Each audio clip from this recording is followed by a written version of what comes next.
अगर किसी ने मेरी बहू के ड्रेसिंग सेंस का मजाक बनाया तो उसे उल्टे पैर वापस भेज दूंगी मैं। बहू, तुझे जो अच्छा लगे तू रिसेप्शन पार्टी में वही पहनना। मैं तो कहती हूँ आज तुम दोनों मेरे साथ चलो, अपनी मर्जी से शॉपिंग करना।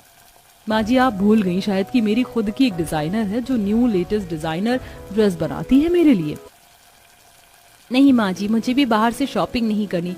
मुझे तो अपने हाथों के बने हुए ही कपड़े अच्छे लगते हैं। मुझे सिलाई आती है, आप बेफिक्र रहो, मैं अपने लिए अच्छी ड्रेस बनाऊंगी। शांति के घर में एक नए जमाने की तो दूसरी पुराने जमाने की बहू थी और उन दोनों का ही खान पान सब कुछ अलग था। इसी तरह 2 दिन बीत जाते हैं और नैना अपने डिजाइनर से अपने लिए कपड़े डिजाइन करवाती है, तो वहीं सीता अपनी साड़ी पर खुद जरी का काम करती है और बनारसी साड़ी तैयार कर देती है। देखते ही देखते रिसेप्शन पार्टी का दिन आ जाता है और जब दोनों बहू तैयार होकर आती हैं तो काजल का मुंह बन जाता है। मुझे पता ही था भाभी, आप आज भी पुराने जमाने की तरह साड़ी और घूंघट में आ जाओगी। अब के जमाने में कौन सीधे पल्ले का साड़ी पहनता है और ऊपर से आपने अपने कमर पर कमरबंद बांध दिया। भैया कुछ तो समझाओ भाभी को।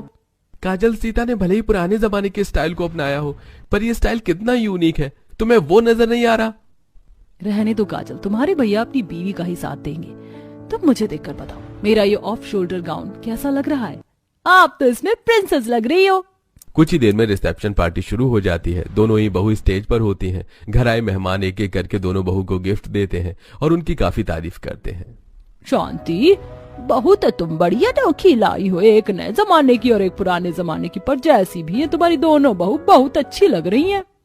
बड़ी बहू कितनी संस्कारी, सिंपल और सादगी से भरी, और छोटी बहू इतनी ही मॉडल है। घर आए मेहमानों के मुंह से अपनी दोनों बहू की तारीफ सुनकर शांति को भी काफी अच्छा लगता है। इसी तरह समय गुजरता है और एक घर में नए और पुराने जमाने की बहू का रहन सहन भी अलग रहता है। ऐसे ही एक दिन दोनों बहू कुछ बेडशीट ले रही होती हैं, जिसमें सीता को पुराने जमाने की डिजाइन वाली बेडशीट पसंद आती है तो वहीं नैना को कुछ भी पसंद नहीं आता। दीदी, सच में आपकी पसंद कितनी थर्ड क्लास है। अभी के टाइम पर ऐसी बेडशीट भला कौन लेता है? मैडम, जो सामान जितना पुराना है उसकी कीमत उतनी ही ज्यादा है, पर अपने जमाने के लोग क्या समझेंगे पुराने जमाने की अहमियत। नैना बहू, सीता बहू को अपने कमरे के लिए बेडशीट चाहिए, वो कैसी भी बेडशीट पसंद करे, तुझे उससे क्या मतलब?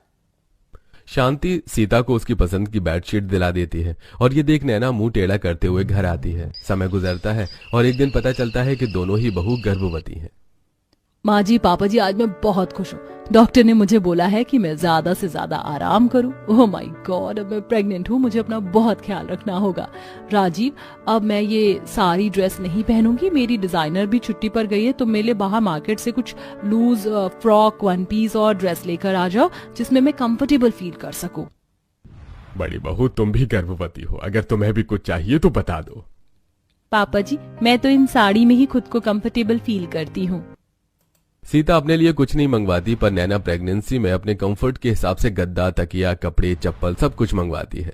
समय बीतता है। अब जहां पुराने तौर तरीके के हिसाब से सीता अपना खुद का ख्याल रखती है, तो वहीं नैना समय समय पर डॉक्टर के पास जाती है और दवाइयां लेती है। देखते ही देखते दोनों बहू का 7वां महीना लग जाता है और अब सीता नॉर्मल डिलीवरी के लिए एक्सरसाइज करती है, दूध में घी डालकर पीती है, अपने खान पान का ख्याल रखती है। तो वहीं अब नैना कोई काम नहीं करती और बस पूरा दिन आराम करती है। ऐसे ही एक दिन, नैना, थोड़े से फ्रूट्स खा लो, मैंने दूध में घी डाल दिया है, घी वाला दूध पीने से नॉर्मल डिलीवरी होगी। और अब तुम बैठकर पोछा लगाना शुरू कर दो, मेरी तरह काम करोगी तभी तो नॉर्मल डिलीवरी हो पाएगी। दीदी, आप पुराने जमाने की हैं, मुझे नहीं ऐसे काम करने। मैं अपना और अपने बच्चे की जान को खतरे में नहीं डाल सकती, समझिए आप। नैना भाभी, आप दोनों अपनी बहस यहीं पर खत्म कीजिए, क्योंकि हम लोगों ने एक फैसला लिया है।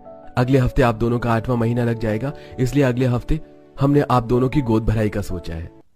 गोद भराई? ये तो बहुत अच्छी बात है भाभी। हम गोद भराई में सब कुछ नए जमाने के हिसाब से करवाएंगे, डेकोरेशन, गाना, संगीत, पार्टी, सब कुछ। और सबसे पहले आपकी गोद भराई की ड्रेस। पर गोद भराई में पार्टी कौन करता है? मैं तो अपनी गोद भराई में सिंपल सी साड़ी पहनूंगी। मुझे तो शांति चाहिए, जैसे पहले के जमाने में होती थी। हाँ बहू, तेरी गोद भराई हम तेरे हिसाब से करेंगे। छोटी बहू को जैसी चाहिए अपनी गोद भराई की वैसी करने दे। गोद भराई के नाम से सीता और नैना दोनों ही काफी खुश होती हैं। अब जहां सीता अपने लिए सिंपल और हल्की सी साड़ी लाकर उसमें खुद फॉल लगाती है, उसका ब्लाउज बनाती है, तो वहीं नैना गाजल के साथ बड़े बड़े डिजाइनर के पास जाती है और अपनी गोद भराई ड्रेस का ऑर्डर देती है। मुझे अपनी गोद भराई में 3 तरह की ड्रेसेस चाहिए। पहले हैवी गाउन जो मेरे पति के ड्रेस से मैच करेगी। मैं अपने बेबी बम के साथ अपने पति के साथ कपल फोटो चाहती हूँ। और दूसरी ड्रेस मेरा लहंगा बनाना जो कि मेरी शादी के लहंगे से भी भारी हो, ताकि जब मैं झूले पर बैठूं अपनी गोद भराई के लिए तो सब बस मुझे देखे। और तीसरा बहुत ही मॉडर्न फैशनेबल ड्रेस बनाना, बिपाशा बासु की तरह बिल्कुल नए तरीके का।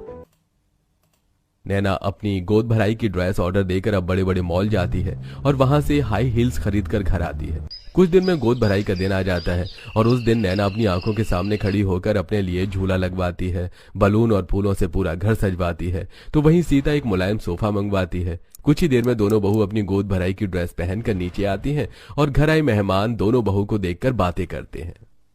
सीता बहू, तुम्हारी देवरानी ने इतना महंगा और हैवी लहंगा पहना अपनी गोद भराई में और तुमने इतनी साधारण सी साड़ी। आंटी, मेरा 8वां महीना लग चुका है। नए जमाने के लोग बड़ा ही दिखावा करते हैं। दिखावे के चक्कर में मैं अपनी तबीयत खराब नहीं कर सकती, इसलिए मैंने साधारण सोफा मंगवाया है ताकि मुझे थकान ना हो। अरे बहन, अब तुम सब मेरी दोनों बहू की गोद भराई की ड्रेस ही देखती रहोगी और गोद भराई की रस्म भी शुरू करोगी। शांति के कहने पर सबसे पहले सीता की गोद भराई की जाती है, जहां सीता आराम से सोफे पर बैठ जाती है और एक एक करके सभी औरतें उसके गोद में नारियल और शगुन का कुछ सामान देती हैं और उसकी गोद भराई करती हैं। अब एक एक करके सारी औरतें सीता के साथ खड़ी होकर फोटो खिंचवाती। देर बाद नैना की गोद भराई होती है और नैना झूले पर जाकर बैठ जाती है।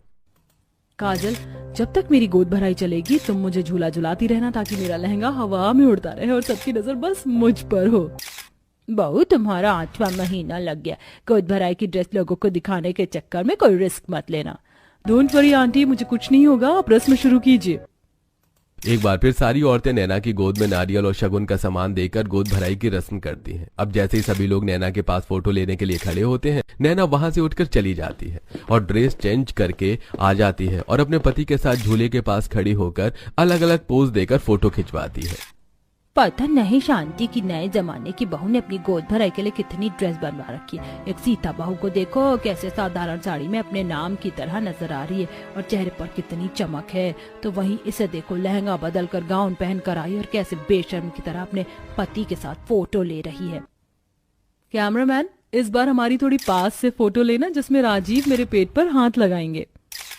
नैना अपनी गोद भराई की दूसरी ड्रेस पहनकर अपने पति के साथ काफी सारी फोटोज लेती है और वो थक जाती है, पर वो हार नहीं मानती और फिर से ड्रेस चेंज करके आती है। और इस बार उसकी ड्रेस इतनी मॉडर्न थी कि उसके शरीर का कुछ पार्ट नजर आ रहा होता है और ये देख सभी लोगों की नजरें शर्म से झुक जाती हैं।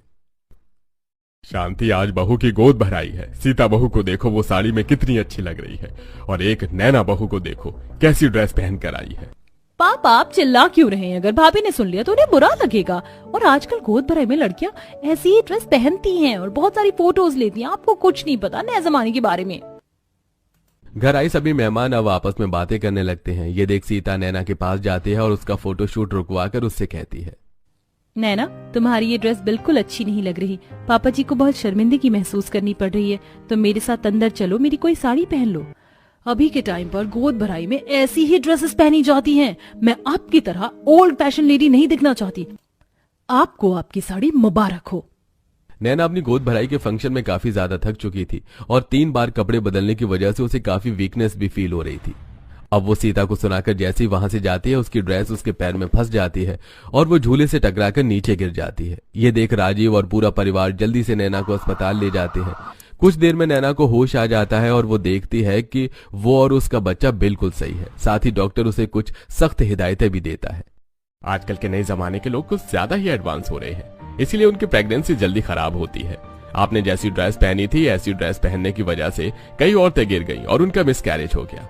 पर आपकी किस्मत अच्छी थी कि आपके परिवार वाले सही समय पर आपको यहाँ ले आए और आपकी जेठानी जी अपनी कुछ साड़ी लेकर आई, जिसे नर्स ने बदला। आगे से ख्याल रखिएगा और कपड़े ऐसे पहनिए जिसे पहनने से आपकी प्रेगनेंसी पर कोई बुरा असर न पड़े, न कि सिर्फ शो ऑफ और दिखावे के लिए ऐसे कपड़े पहनो जिसकी सब बुराई करें।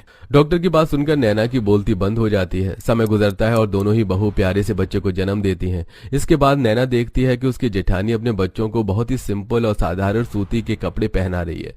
ये देख वो अपने नए जमाने का घमंड छोड़कर अपनी जेठानी से मदद मांगती है। दीदी, नए जमाने को अपना कर एक बार मैंने गलती कर दी है। मैं अपने बच्चों के साथ कोई रिस्क नहीं ले सकती। आपको बहुत नॉलेज है। देखिए ना, मैंने मुन्ने को 2 दिन पैंट पहनाया और उसकी कमर पर निशान आ गया। इतना सब कुछ होने के बाद नैना सीता की मदद करती है और अब वो भी सीता की तरह तेल से अपने बच्चे की मालिश करती है, अपना दूध पिलाती है, साथ ही कॉटन के कपड़े भी पहनाती है और इस तरह शांति के घर में नए और पुराने जमाने की बहू के बीच चल रही लड़ाई खत्म हो जाती है और काजल